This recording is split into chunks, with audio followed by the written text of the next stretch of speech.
The Nightmare Project.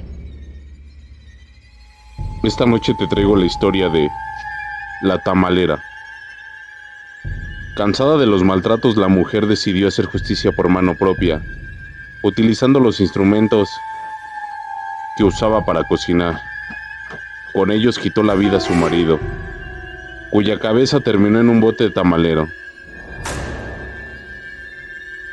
Fue una noche de julio de 1971 cuando María Trinidad Ramírez Poblano decidió acabar de tajo con el maltrato que le hacían a ella y a sus 5 hijos, los cuales habían sufrido por años a mano de su marido, un peluquero llamado Pablo Díaz.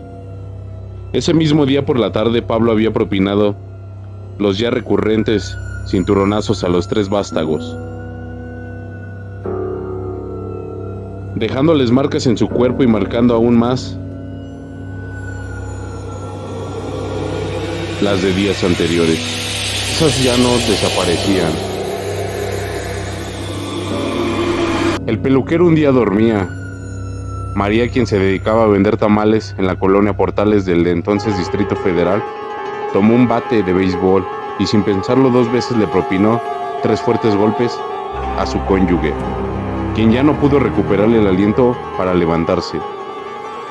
Los relatos periodísticos de esos tiempos, en especial de la prensa, refieren que al ver a su marido ensangrentado e inconsciente, la mujer con la cabeza fría y el cuerpo tembloroso tomó la decisión más difícil de su vida: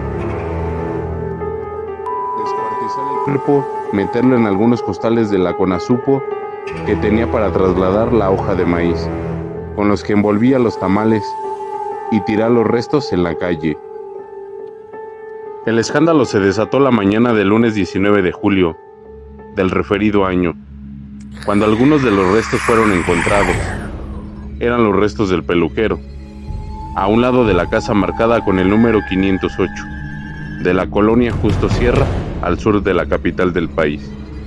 La investigación, a cargo del general Daniel Gutiérrez, quien en ese entonces era jefe de la policía del Distrito Federal, inició con el interrogatorio a la sirvienta de la casa, en cuyo costado se encontraron los restos de Pablo, quien confesó que movió el costal pensando que contenía pollos muertos, encontrando los restos humanos, por lo que dio aviso a las autoridades.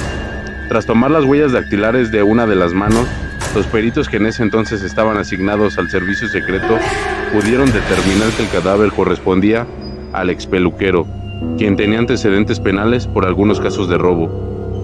La identificación del cadáver llevó a los investigadores al hogar de María, quien vivía en la calle Pirineos 15 bis de la colonia Portales, a donde había llegado procedente de Tequisquiac, Estado de México.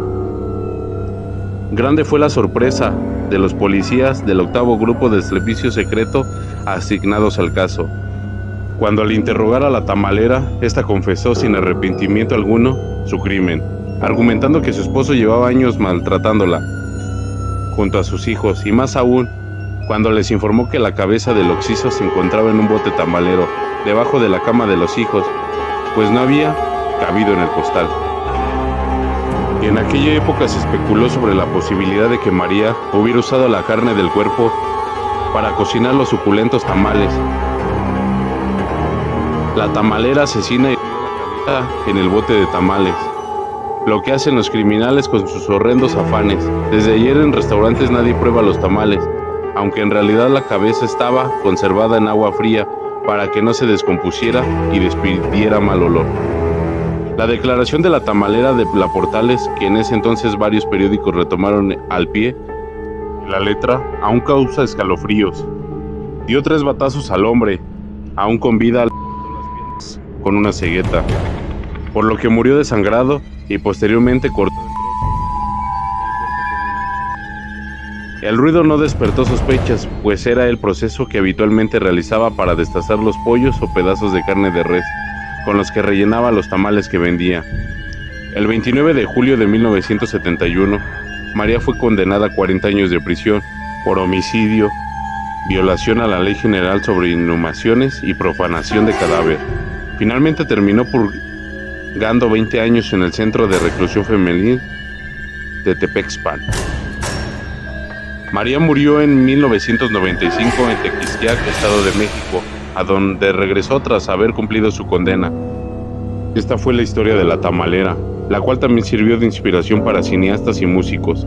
En 1993, al más puro estilo del ska, las víctimas del Dr. Cerebro lanzaron el tema La Tamalera. En 1994, el director Juan López Moctezuma filmó la película El Alimento del Miedo, basada en la historia de la popular tamalera de La Portales. Y todo esto pasa mientras tú duermes. Recuerda darle like y suscribirte. Gracias y buena noche.